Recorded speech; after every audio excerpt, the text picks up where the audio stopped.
Hi everyone, I am Asham Stevi. I am a social architect. I am here to make you understand about sustainable architecture and how sustainable architecture can reduce carbon footprint on our environment. So let us see, nowadays everyone is in a race to make and save money and assets for our next generation. While doing so, our selfish deeds destroy the environment, and we must know that without environment there is no future for us, and even it is the same condition for our next generation. So environment has a huge role in our day to day life, and we used to interact with the environment in multiple ways. Environment consists of objects and condition. The built environment is a product of spatial and material modification to the natural environment. When human aim to the natural environment to make it more livable.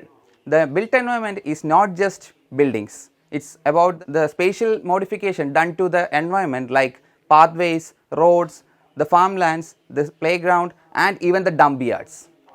If the society progresses in the current mode of consumption driven development, it requires a lot of resources like building materials, land, energy, labours, etc. It has a huge impact on our environment, and it is not only for environment, it has a huge impact on our social, physical and individual lifestyle. Suppose you have two photographs of Great Britain and Kerala, you could easily differentiate it years before in line with the topography, the buildings and that vegetation which are the elements in the photographs. But nowadays everyone used to make their homes with steel, cement and glass. So everyone started using conventional method.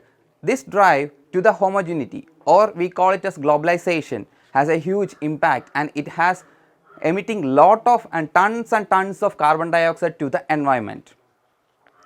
So let us say like if you are taking cement as an independent material, or if you take cement as a material, you could say 1 ton of cement manufacture causes almost 0.83 ton of carbon dioxide emission. Likewise, the steel and glass has more carbon dioxide emission than cement. Let me say about the cement manufacture for your to make you understand. Cement manufacture is a complex process being with the mining and grinding of raw materials, which includes this limestone and clay to a fine powder, and then it will heats in a high temperature that results in is called clinker, and this will mix with the gypsum to create cement, and it requires a lot of energy, and it is labor intensive, and it consumes a lot of time. That is why it has a huge amount of carbon emission happening. Then when you take it globally, the building sector itself contributes almost 39% of carbon dioxide emission. In that, into the 28% will be the operational parts of building sectors, and the 11% is about the materials, like you could say it is the embodied carbon, or you must say the embodied energy which used to manufacture the materials. So let us take lime. Lime is locally available and it has all the characteristics of cement, and when we purchase the lime, the money which we use to buy the lime, it will directly go to the needy and well deserved. But at the same time, while you purchase cement, it will directly go to MNC who are squeezing out the grassroots level employees to manufacture cement, steel and glass. So it has a huge impact, like what do you say, they are just making more profit out of it. So suppose I am going to construct a house for with a budget of 10 lakhs rupees, and my neighbor starts constructing his house for 50 lakhs rupees with conventional materials and which is more expensive.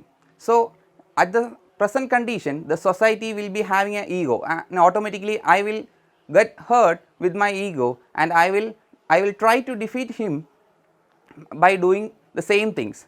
And the next step, I will just approach banks to borrow loan, and I will defeat him with the money which I borrowed from the bank. Then I will complete the house. Then at some point I will understand that I couldn't repay the loan. I am not able to repay the loan, and I will lose the most valid happiness, peacefulness and even the sleep. So, this will individually affecting my lifestyle. So, the well-being, the happiness and the liberty are valid only when strictly enforced and borne by statutes. Centuries ago, the nature-loving Red Indians has respected the earth, what we are not able to do today.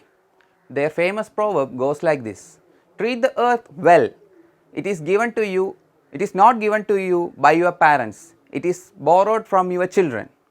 You are not inherit the earth from your ancestors, you have learned it from your children.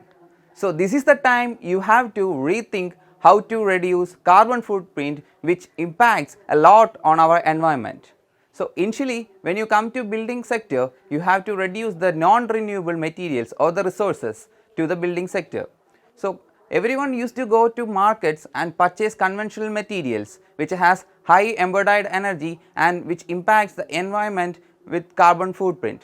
So, you must remember the 3 R's, which is reduce, reuse and recycle.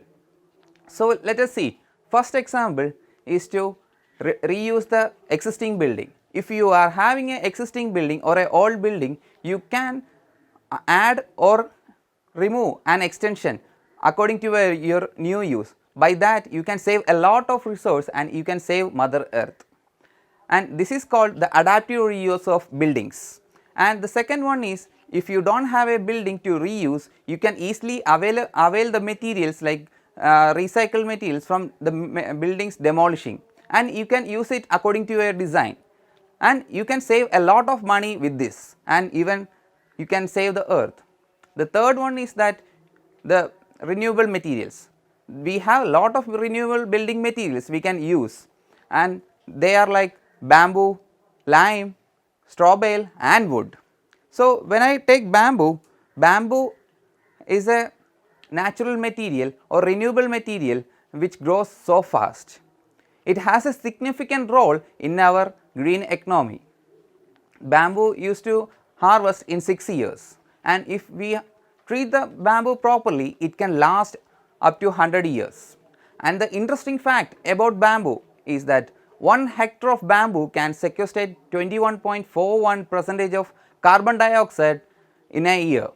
In align with all these principles, I have designed my dream home, Canaan.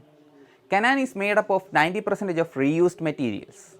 The land we purchased to construct our dream home has a slope. We decided not to dig it up and level it. Instead, we constructed the home in align with the topography, which reduces the risk of landslides and preserves the flora and fauna of the region.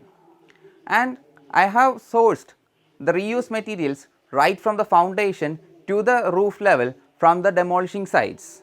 The materials like stone, brick, wood, door and window and the timber used for roof, and even the renewable materials like bamboo and lime used for the flat slabs. This creates the structure of Canaan, and this Canaan is in aligned with the site and climatic condition. So, in the daytime we will be having plenty of natural light which can reduce the energy of artificial lighting, and it is in alignment with the site condition. The air circulation for the cross ventilation is really effective inside the house, which has a great impact on our thermal comfortable.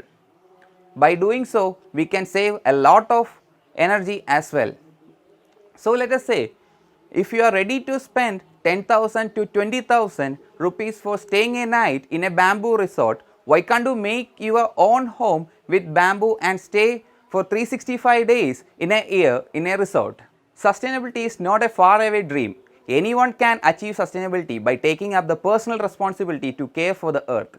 To sustain is to meet the needs of the present without compromising the ability of future generations to meet their own needs. Always remember to respect the Mother Earth. In everything you do, stand up for the right things. So, stand up for a green future. Let us sustain and pass down our nature and environment to our future generation in the way we received it from our parents. Thank you. Good day.